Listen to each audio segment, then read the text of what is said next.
Olá, está começando mais uma resenha Bam Bam Bam, o nosso encontro habitual de todas as semanas das minhas diversas plataformas no meu site. É um prazer muito grande tê-lo aqui comigo, sempre trazendo personalidades, sempre trazendo figuras importantes do esporte em especial, do futebol, também da sociedade, do cotidiano, gente que tem o que dizer. Por isso, eu agradeço o seu prestígio e a sua gentileza. É uma honra tê-lo aqui conosco.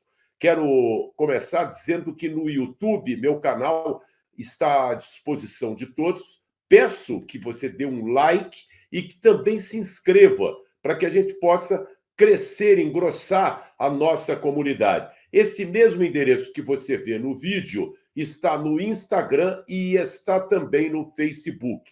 Quero informar que todos os dias eu insiro textos, gravações, vídeos, comentários, especialmente sobre futebol, sobre assuntos do momento, sobre os jogos que acontecem das diversas competições do Brasileiro, da Libertadores, da Copa do Brasil, da Sul-Americana, enfim.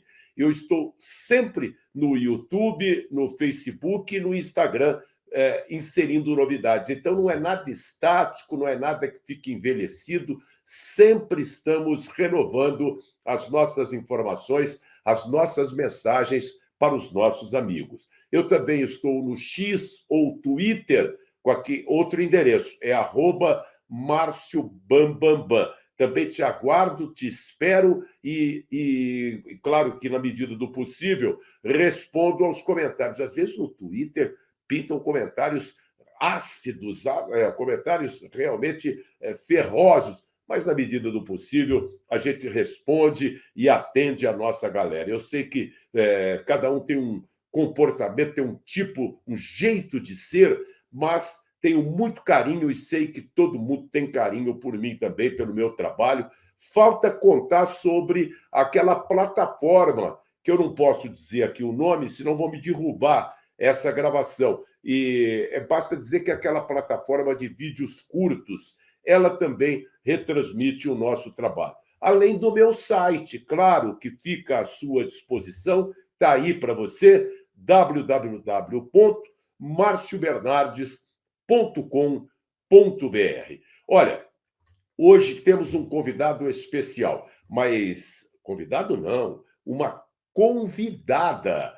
Só que antes de começarmos a entrevista, antes de começarmos o nosso papo, eu tenho uma mensagem muito legal, muito interessante.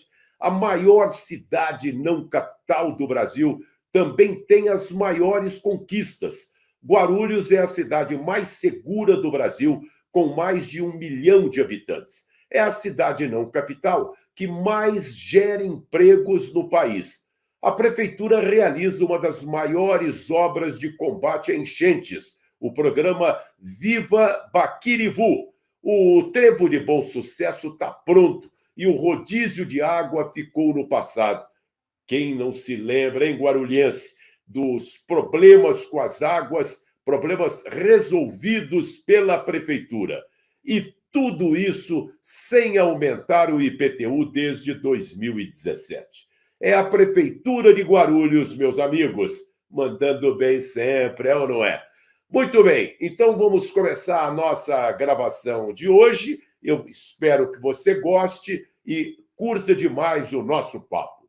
É uma grande alegria receber uma personalidade do mundo do futebol, do jornalismo, da comunicação, uma figura que eu sou fã, sou admirador. Ela vai completar agora, dia 26 de maio, 46 anos, nasceu dia 26 de maio de 1978, em São Miguel Paulista. O nome dela é Ana Paula da Silva Oliveira, mas ela acabou ficando conhecida como Ana Paula Bandeirinha. Ana Paula, que alegria tê-la aqui conosco. Nossa, Márcio, a alegria é minha. Quando eu vi aí dos 150 convidados, o peso dos convidados, eu falei, meu Deus, olha a missão que eu vou ter com o Márcio agora, né? Com o Bambambam, Bam Bam, que é você, né, professor? Diga-se de Você passagem. também é Bam Bam Bam, e você ficou famosa por ser uma das primeiras mulheres a atuar na arbitragem entre 1998 e 2007. Como é que foi isso? Eu suponho que você deve ter enfrentado muita diversidade, muito preconceito. Como foi, Ana Paula? Olha, professor, a gente até falou em várias entrevistas sobre isso, né? Eu acho que, na verdade, eu sofri muito preconceito na minha época, mas acredito que as minhas antecessoras sofreram mais, eu sempre falo isso, né? Eu acho que a Edilene Siqueira, a própria Léa Campos, na época da ditadura, também sofreram. E acredito que hoje a Edna, a Neuza também sofrem, mas bem menos do que eu sofri. E eu acho que eu sofri menos do que essas que me antecederam. Mas eu tive um privilégio de aparecer no momento certo e na hora certa, né? Porque foi o momento em que se deu espaço para as mulheres aqui em São Paulo, na gestão do Eduardo Fará. Eu estou falando aí nos anos 2000, né? Início dos anos 2000. E como eu já vinha da várzea do futebol amador, para mim foi fácil ingressar no profissional e, assim, em pouco tempo, com menos de 2 anos de carreira no profissional, eu já estava atuando na primeira divisão. As pessoas falam assim, mas ela só atuou na primeira divisão porque era mulher, bonita. Não, na verdade, como eu comecei com 14 anos no futebol amador e fui fazer Federação Paulista com 18, porque eles não aceitavam mulher com idade inferior a 18 anos. Então eu fiz com 18, me formei com 19 e, com 21 anos eu estava estreando na primeira divisão. Eu digo que Deus foi muito bom. E as coisas aconteceram tudo muito rápido na minha carreira, né? Acho que foi tudo muito precoce. Eu iniciei muito jovem, parei cedo, comecei na gestão jovem também. A gente vai ter aí bastante assunto, professor, pela frente, mas acho que eu fiz um resuminho do que foi a minha trajetória. Comecei muito cedo. É verdade. E sempre brilhante, sempre muito capacitada, mas, como você disse, encontrando o preconceito que, lamentavelmente, acontece em nosso país. Eu acho que esse é um problema mundial, independente da cultura, a mulher ainda sofre algumas adversidades e pena para ter muito respeito, que é o que se exige minimamente para a atividade humana. Agora, esse lance da Ana Paula Bandeirinha, nós mostramos uma foto sua toda bonita, bandeirando aí, magrinha, olha ela aí, ó. Daqui a pouco eu vou mostrar um vídeo. Era muito jovenzinha, Márcio, era muito menina. Nossa, 21, 22 essas fotos. Então, era uma criança. Mas você já tinha uma certa experiência, porque desde os 14 anos você acompanhava o seu pai em torneios da... Aí você está com a... Silvia Regina e com a Aline, isso. Isso, A Silvia com a Aline. Perfeito. Mas você acompanhava o seu pai na região de Hortolândia, em torneios, e ficava como mesária. Eu imagino como é que deve ter sido engraçado. Hoje você pensa nisso, deve imaginar, porque um torneio amador, um torneio varziano, é muito interessante, né? A galera nos alambrados, quando tem alambrado no estádio. Muitas vezes a galera fica próxima à linha lateral do campo, né? Como é que era isso, Ana Paula? Conta pra gente. Olha, Márcio, foi uma grande aventura. Eu acho que foi uma grande aventura. E olha que louco, né? A gente do interior, eu não senti preconceito. Não sei se é porque eu era caçulinha e mascote naquela época, e todo mundo conhecia meu pai. Meu pai era muito famoso no futebol amador. Ganhou vários prêmios, então ele era um profissional de futebol amador muito conhecido. Então, quando eu fui para o campo de jogo acompanhá-lo, me receberam muito bem. Eu acho que isso eu quero trazer, assim. Comecei de uma maneira muito intuitiva, né? Com meu pai, eu era mesária, e teve um dia que faltou um assistente, aí ele falou para mim assim, olha, Ana, você vai pegar a bandeira agora, quando o pai levantar a mão e apitar, você levanta a bandeira também. Foi assim que eu aprendi a bandeirar na prática, sem curso, sem nada. Foi o meu primeiro jogo dessa maneira. Depois eu fui fazer meu primeiro curso na Liga Hortolandense de Futebol, isso no ano de 95, e já em 97 eu fui para a Federação Paulista, me formando em 98, né? E em 99 eu estreiei nas categorias de base. Aí eu como chefe de delegação, aí com a seleção brasileira nos Jogos Olímpicos 2016 aqui no Rio, que foi uma grande experiência. Aí casando, né, não só a experiência de campo que eu tive nos Jogos Olímpicos de Atenas em 2004 como árbitra, e tive a honra de voltar em 2016 como chefe de delegação da seleção feminina, já no papel como gestora. Então, eu sou muito grata a Deus. E falando um pouco do preconceito, Márcio, que você falou, eu não senti no início da minha carreira, eu senti depois, quando eu fui profissional. Aí eu já estou trabalhando como observadora VAR, né, que é uma função que foi criada para monitorar os profissionais da cabine VAR. E eu senti muito mais preconceito dos meus pares quando eu fui para São Paulo, no profissional, porque no amador, como eu falei, eu era bem aceita, era novidade, meu pai era muito conhecido, então eu não senti tanto peso quando criança, né, vamos falar assim. Eu comecei a sentir o peso do preconceito, do machismo, com 18, com 19 anos, quando eu venho para São Paulo, quando eu retorno para minha cidade-mãe, para fazer o curso na Federação Paulista. E uma coisa que eu falei em um dos podcasts que eu participei, Marcos, é interessante, acho que você vai entender o que eu vou falar. Quando eu me destaquei como árbitra, ao invés de eu ter apoio para continuar crescendo, eu comecei a receber pressão, e pressão em cima de pressão. A ideia, acho que era me desestabilizar para que eu perdesse a minha qualidade técnica, né? Então, eu sempre digo que a mulher, quando ela vai crescendo, em vez dela receber apoio, ela é testada cada vez mais. E aí a gente tem que ter essa inteligência emocional para lidar com essa cobrança. E eu digo mesmo, quando eu fui gestora aqui em São Paulo, graças a Deus foram 4 anos, sim, cometemos equívocos, mas muito mais acertos do que erro. E quando a gente acha que está crescendo, que está avançando, algo acontece e a gente acaba saindo do circuito. Então, eu acho que com nós, mulheres, acontece muito mais isso do que com os homens. Não que não aconteça com os homens, não é isso?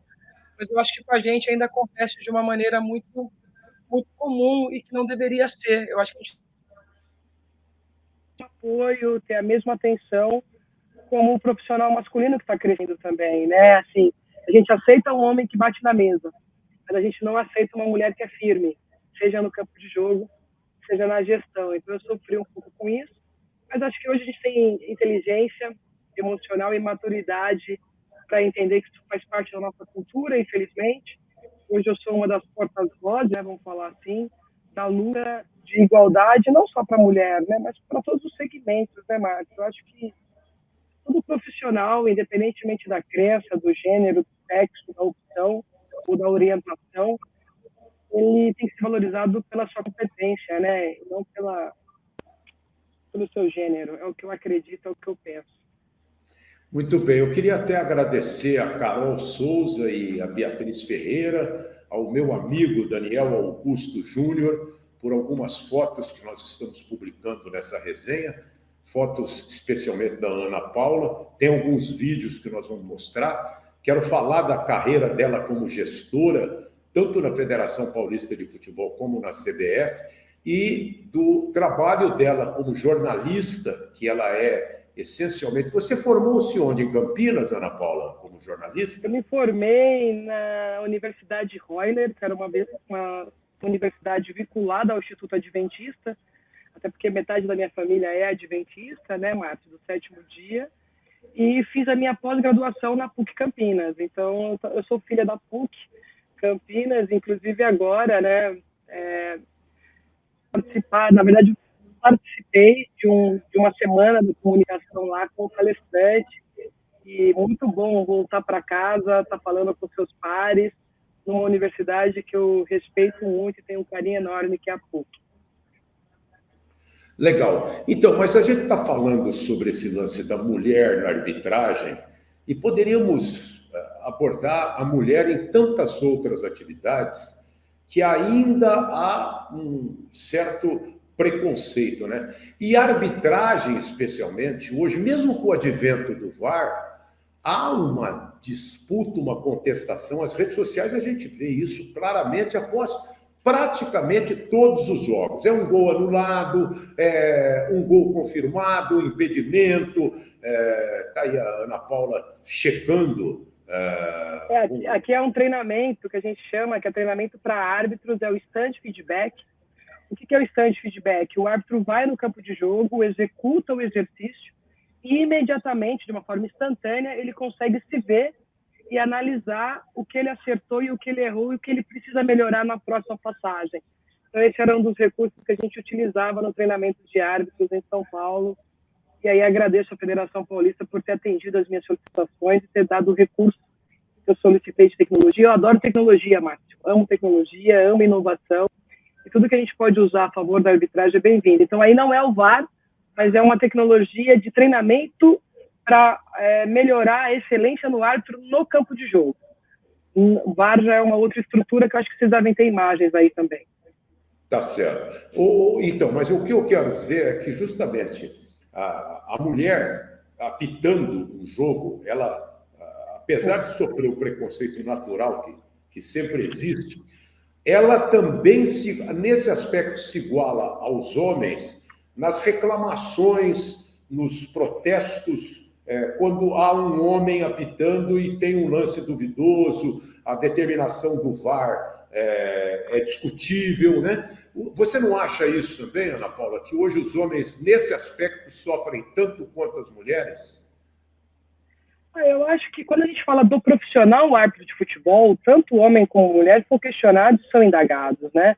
No futebol feminino se reclamava muito da postura grosseira dos árbitros masculinos, né? Assim, a maneira com que eles se dirigiam às atletas. Eu acho que com o passar dos anos e do tempo, pelo menos falando de São Paulo, onde eu tive a honra de liderar, nós conseguimos melhorar esse perfil e eu espero que isso esteja acontecendo também no cenário nacional. É perfeitamente compreensível essa cobrança e a gente ter que se ajustar, né? Eu entendo que o profissional árbitro ele precisa atuar bem em todas as divisões, em todas as categorias, e tanto no futebol masculino como no futebol feminino, independentemente do gênero.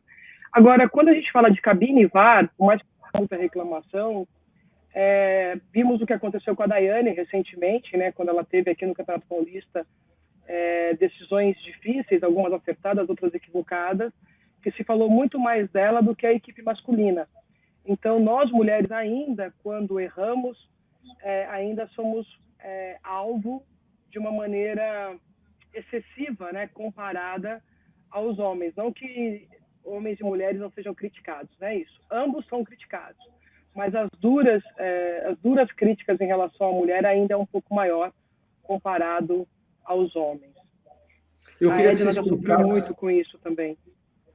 Eu queria que você explicasse um pouco mais uma qualidade que você se dá pela audição, porque quando você vai bandeirando um jogo, você ouve o toque da bola, o lançamento. Explica melhor como é isso, para te facilitar na determinação se é um lance legal ou impedimento. Então, agora estudando neurociência, o que eu aprendi de maneira autodidata, eu acho que agora existem preparações para isso, né? Que é você utilizar todo o recurso que você tem sem.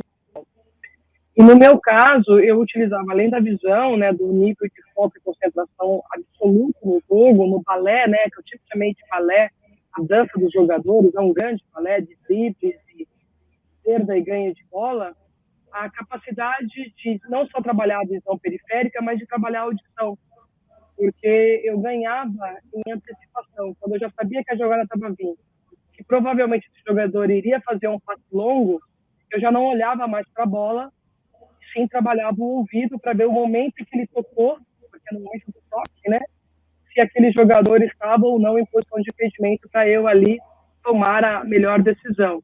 Então esse foi algum dos recursos que eu, conversando com meu pai, com a minha treinadora na época, nós criamos elementos sensoriais, estímulos cognitivos, em que eu tivesse a capacidade não só de ver, de movimentar, não só na visão periférica como frontal, mas também o uso da capacidade auditiva. Então, Márcio, eu digo para você que no campo de futebol, quando eu estava atuando, eu ouvia o que o jogador falava, o que o banco falava, o toque, até a forma de transpirar do atleta, mas não ouvia muita torcida, porque o meu nível de concentração era voltado para o jogo.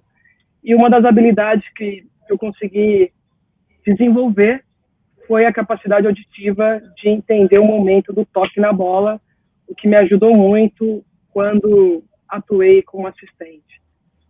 O Arnaldo César Coelho, que é um dos mais famosos árbitros da história da arbitragem brasileira, apitou final de Copa do Mundo na Espanha em 1982, ele diz que a mulher ela tem uma visão periférica melhor que o homem. É isso mesmo, Ana Paula?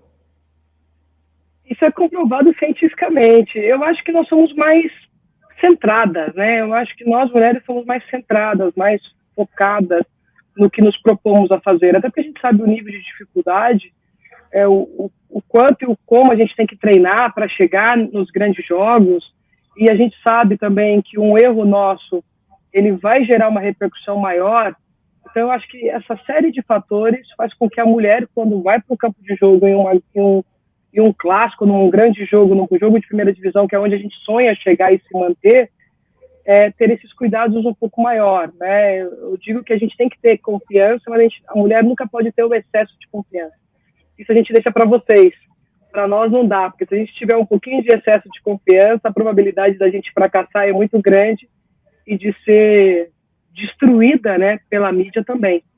Então, eu acho que isso ajuda e cientificamente falando, o Arnaldo tem razão, nós temos esse privilégio de ter a amplitude da visão periférica um pouco maior do que a dos homens.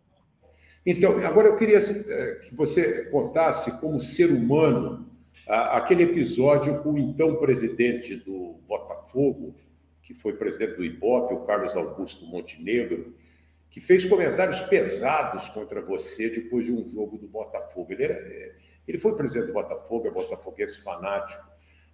Você ficou magoada com ele, Ana Paula? Eu fiquei magoada com ele, mais por ele ter me tirado da FIFA, né? Porque naquela época os dirigentes tinham esse poder, né? E eu perdi o meu escudo internacional em função daquele jogo. E já o perdoei por isso também, e já passou.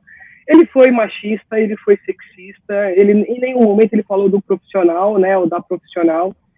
Ele fez questão na coletiva de imprensa de me desqualificar como mulher atuando em jogos masculinos. Mas acho que foi um grande aprendizado para mim, acho que foi um grande aprendizado para ele também, já passou, já dei a volta por cima.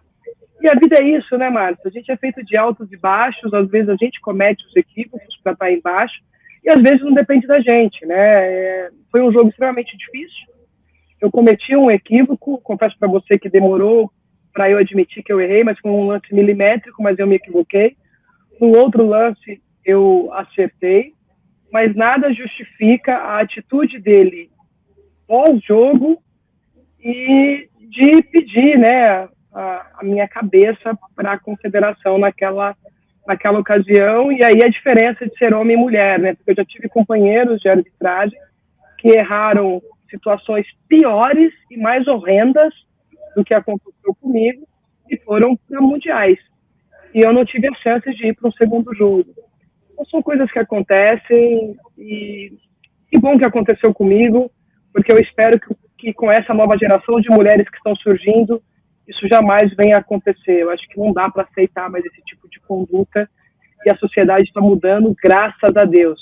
Eu acho que o que ele fez comigo naquela ocasião, se fosse hoje, ele seria totalmente estigmatizado,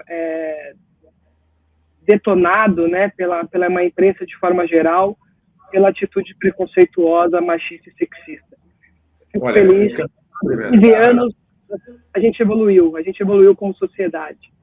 Graças a Deus. E precisa evoluir mais, bem mais, mas melhorou muito em relação àquilo que aconteceu com você e com o Carlos Augusto Montenegro. E eu queria te cumprimentar pelo seu gesto de perdoá-lo, porque realmente isso é muito bonito, é difícil para um ser humano. Quando a gente reza o Pai Nosso, tem uma oração que diz: perdoai os nossos pecados. Pedimos para Deus perdoar os nossos pecados e aí acrescentamos, como nós perdoamos os nossos pecadores. Legal, bastante legal a sua atitude. Agora, conta essa história da FIFA. Você teve uma inflamação na tíbia em 2007, setembro de 2007, e isso prejudicou o teste que você fez, foi isso?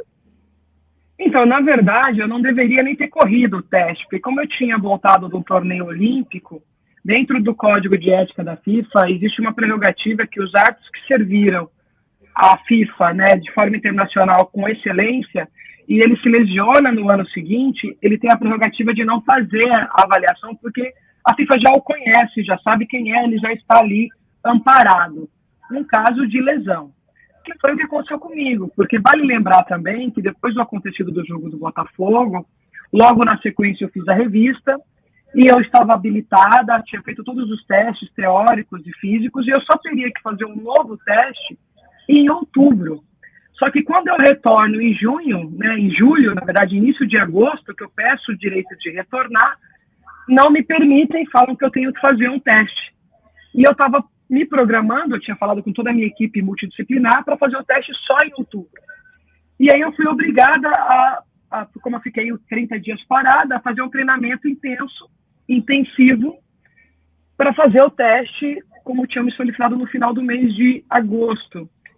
E nesse período, lamentavelmente, de treinamento de manhã e à noite, né, a gente treinava 2 períodos intensos, eu acabei, sim, me lesionando, a tíbia direita e a tíbia esquerda, e hoje eu tenho agora propriedade para dizer, uma vez que eu estou estudando neurociência, que ali eu não me lesionei só pelo excesso do treinamento, mas também o fato da pressão, do estresse emocional que eu estava vivendo, causou um desequilíbrio, né, do meu sistema, não só imunológico, como muscular, causando também a lesão. E levei os atestados médicos, né, todo o laudo da minha ressonância, para até então o presidente, naquele momento, que era Sérgio Correia, que eu digo que é meu anjo e meu demônio na arbitragem. Aprendi muito com ele, mas já sofri muito com ele. Sérgio Correia não aceitou o laudo médico, inclusive de um médico muito respeitado, que é um amigo meu do interior, que tem a minha ficha até hoje, que é o Roberto Nishimura.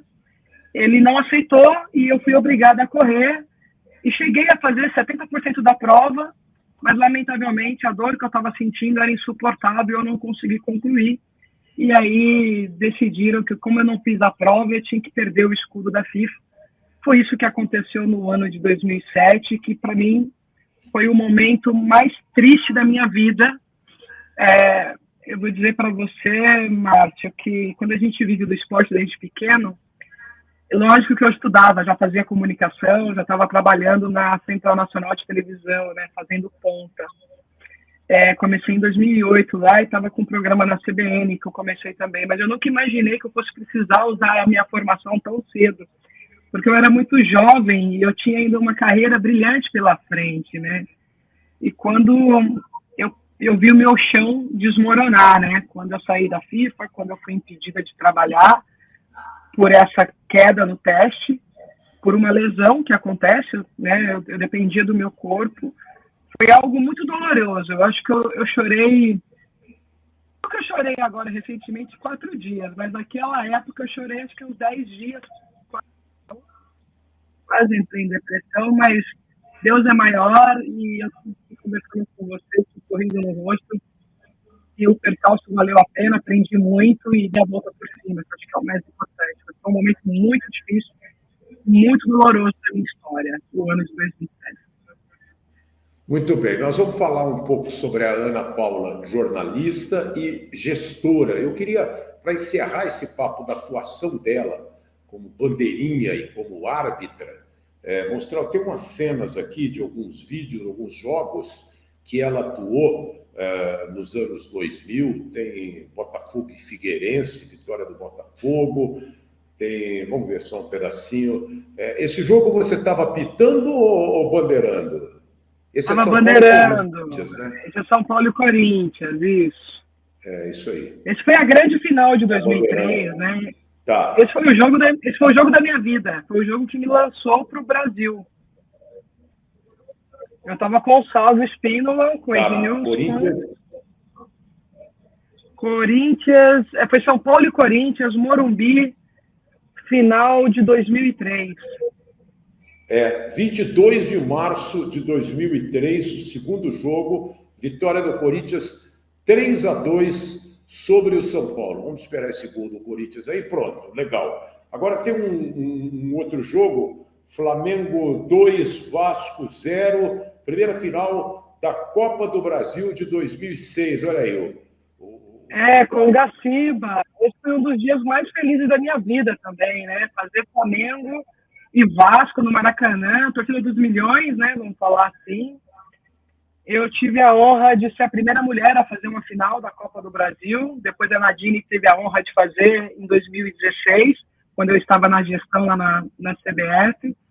Foi uma noite memorável, assim, que ficou marcado na minha história.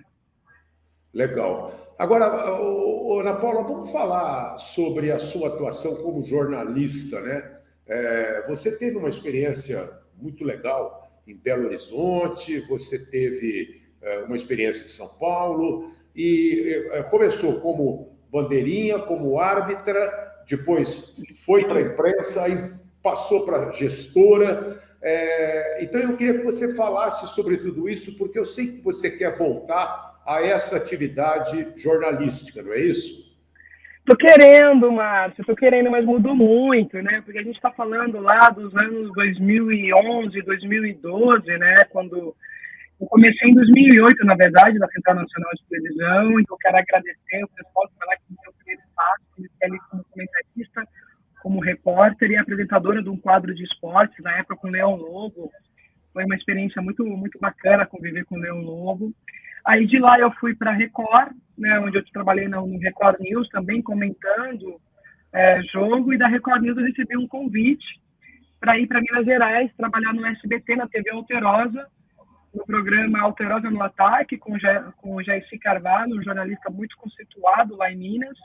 Fiquei lá 2 anos e ali foi onde eu comecei a ganhar robustez, que a gente pode falar assim, né? Eu estava como repórter, como apresentadora e comentarista também. Era um programa em que eu, ele e o Marx, que você está vendo que comandávamos. Foi uma belíssima experiência. E nesse período eu tinha iniciado o mestrado, estava estudando também. E foi aí que eu entrei em contato com o Sérgio Correia, que foi aquele profissional que me tirou lá atrás, falando para ele: Sérgio, eu estou agora fazendo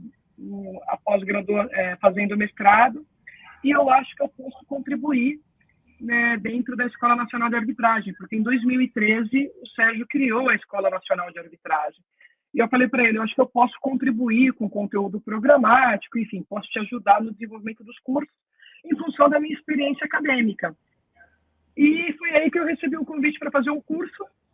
Aí eu fiz esse curso, e logo depois desse curso, o Sérgio, juntamente com o Marco Polo Del Nero, me convidam para voltar para o futebol e aí iniciar uma nova trajetória, já não mais como árbitra, mas como instrutora e secretária na Escola Nacional de Arbitragem.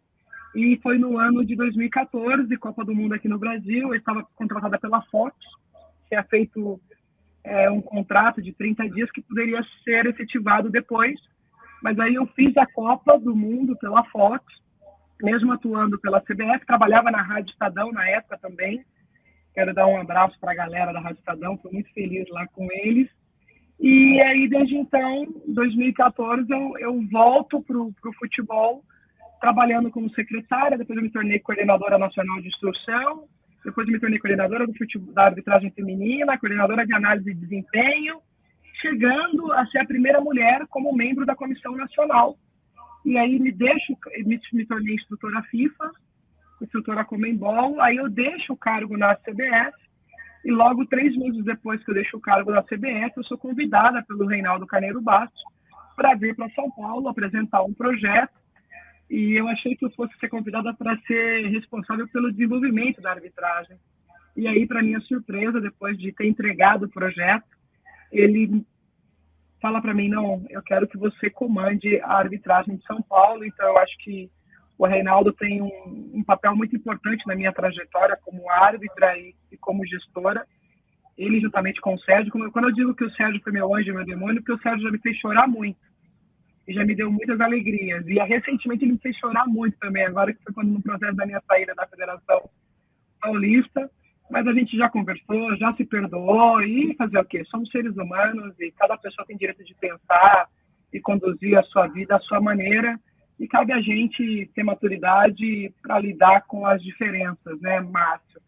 E esse ano de 2024, o que para mim foi muito doloroso, foi muito sofrido, eu estava como instrutora FIFA, o meu nome está como instrutora FIFA, mas infelizmente quando foi tido curso preparatório aqui no Rio de Janeiro, no qual eu fui convidada para estar no curso, mas infelizmente, por uma solicitação do Wilson Seneme, eu não pude fazer esse curso no Rio, não estando habilitada para atuar como instrutora nesse ano de 2024. Então, são coisas que acontecem no futebol, não dá para a gente ficar procurando respostas. É seguir trabalhando, é seguir focada, e agora eu acho que eu tenho essa oportunidade de voltar para a comunicação. Eu acho que é uma maneira que eu posso contribuir muito, porque tenho um conhecimento técnico do campo de jogo, conhecimento técnico da formação e da instrução, e principalmente da gestão. Então, eu acho que a gente pode ajudar muito com indagações, com provocações, mas com um único intuito. Não é denegrir, né? Não é difamar, não é, pelo contrário. É, por meio do conhecimento, estimular transformações, mudanças na vida das pessoas e o crescimento da arbitragem brasileira, porque uma vez árbitra, sempre árbitra, e eu quero ver a arbitragem brilhando. Me fere muito ver o momento atual da arbitragem brasileira sendo desacreditada, sabe? Porque a gente tem pessoas extraordinárias no meio, com potencial absurdo, e que às vezes, por um equívoco de gestão, por um equívoco de condução, somos mal interpretados. E eu falo isso com muita consciência, porque nessa experiência que eu tive na gestão em São Paulo, nós, como gestores, acertamos muito, mas também nos equivocamos muito. E eu acho que estar atento para ouvir e entender que o outro que discorda de você, ele não está indo contra você. E ele discordar de você faz você pensar nos seus processos e melhorá-lo. E não o contrário. Então, eu acho que no Brasil a gente precisa parar com esses milímetros. Nós somos um povo muito milindrado. Nesse ponto, eu gosto mais do europeu e gosto mais do americano, porque não tem tanto milindre, né? É muito mais focado no trabalho, na execução e na excelência. Nós somos meio milindrados. Isso é um pouco do latino, né? O latino, ele é um pouco milindrado, qualquer coisa fere. Acho que a gente tem que ter uma visão mais profissional e um pouco mais europeia. Seríamos gigantes se adotarmos essa linha de pensamento. Uma outra experiência que você pode contar para a gente, que foi muito marcante, famosa, foi em 2007, quando você foi capa da Playboy, né? E a revista vendeu, acho, mais de 250 mil exemplares, né? Como é que foi isso? Era uma época que ainda tinha preconceito, viu, Ana Paula? Muitas mulheres que pousaram nuas para Playboy contaram bastidores, preconceitos, às vezes comentários. Márcio, eu vou ser muito honesta com você. Eu sofro preconceito por causa da revista até hoje. E essa revista ela foi feita em 2007, hein? Não adianta, a nossa sociedade ela é machista, né? Ela é complexa e fazer o quê? Faz parte do jogo, né? Eu acho que foi um momento muito, muito bonito. Para mim foi muito difícil fazer a revista, não foi fácil. Mas eu que cresci em berço adventista, eu confesso para você que eu vivi um paradoxo comigo mesma entre sim e não. Eu acho que meu pai merece os méritos, que foi outra pessoa que foi meu anjo e meu demônio também, me fez chorar muito, mas me fez ter uma visão de mundo também privilegiada. Ele que me estimulou a fazer, porque ele dizia, Ana, se você não fizer, vão te colocar no ostracismo, a revista vai ser uma maneira de te manter viva no mercado, né? Eu não tinha essa visão, até porque era uma menina e era apaixonada pelo futebol e queria continuar no futebol, né? Não tinha intenção de sair. E foi ali também que eu consegui o recurso para dar uma condição melhor de vida para os meus pais. Então eu não me arrependo disso não, mas eu carrego isso até hoje. Uma vez capa da Playboy, sempre capa da Playboy, Márcio. E a gente tem que saber lidar com isso, com os julgamentos, com os questionamentos. E eu acho que isso fala mais do outro do que de mim. Eu sou muito resolvida, eu não tenho vergonha, não tenho receio de falar sobre. Se as pessoas tiverem a revista e me pedirem para autografar, até hoje eu autografo, eu converso sobre. Não tenho tabu nenhum, mas infelizmente o que passa na cabeça do outro a gente não controla, né? Então é muito mais sobre o outro do que nós mesmos, e numa sociedade extremamente machista como a nossa, ainda há muito preconceito. Eu acho que muitas vezes eu ainda não segui adiante no futebol, em cargos diferenciados, As pessoas falam que é por causa da minha personalidade. Eu acho que não, eu acho que tem um pouco de preconceito. Até porque para conviver no futebol tem que ter personalidade, senão a gente não sobrevive. Mas eu acho que passa um pouco também pelo preconceito, sabe?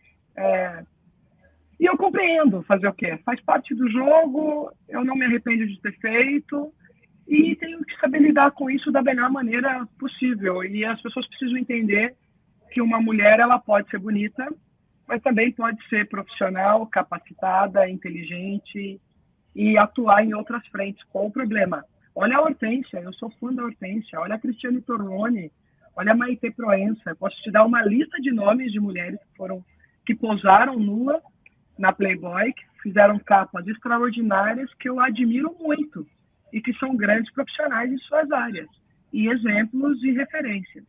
Eu não tenho problema nenhum com isso, não. Sem dúvida. Agora, Ana Paula, para a gente completar, então, comentamos aqui, você quer seguir de novo a carreira como jornalista. Hoje não há uma transmissão de televisão, é necessário no rádio, na imprensa de uma forma geral, nas redes sociais, a presença de um árbitro para elucidar, mesmo com o VAR, com o auxílio eletrônico, lances duvidosos. Então, o que você quer fazer daqui por diante? Conta para a gente. Olha, Márcio, eu quero fazer de tudo que eu possa fazer dentro da comunicação para, primeiro, evoluir como pessoa, segundo, para contribuir para o meio de transformação de pessoas e para o crescimento, né? Então, hoje a gente vai ser comentarista de arbitragem. Eu acho que a gente já foi muito forte no passado. Eu acho que hoje, cada vez mais, tem se utilizado menos. Eu acho que deveria continuar sendo utilizado, mas já se usa menos a figura do comentarista de arbitragem. Eu me vejo comentando futebol como um todo, por que não escrevendo sobre, eu trabalhando como produtora também. Eu quero me lançar. Eu acho que tem a parte agora das redes sociais. Eu estou com uma agência, que é o Grupo Comunicard, que está ajudando, né? Está fazendo todo um brand da minha marca, Ana Paula Oliveira, pensando também na parte de cursos, de palestras. E sim, eu quero voltar para o rádio, eu quero voltar para a TV, da maneira que acharem que eu deva voltar. Eu acho que como comentarista, como formadora de opinião, eu estou à disposição. E por que não sonhar no futuro em estar apresentando um programa também, estar dividindo uma mesa com você, professor? Para mim seria uma honra. Dividir um programa contigo seria extraordinário. Então, está na mão de Deus, a gente está trabalhando, eu estou estudando muito e sei que na hora certa as propostas vão aparecer. A gente tem que acreditar, tem que confiar e desistir jamais. E o futebol está aí também, né? A gente nunca sabe o dia da manhã. Estamos abertos. Eu quero voltar, acho que eu tenho muito para contribuir, mas tudo no seu tempo. Eu fiquei 10 anos fora e mudou muito. A linguagem é outra, estou estudando muito, estou aprendendo muito. O professor sabe disso, que você tem dando aula até agora, recentemente. Esses últimos 10 anos foi uma mudança,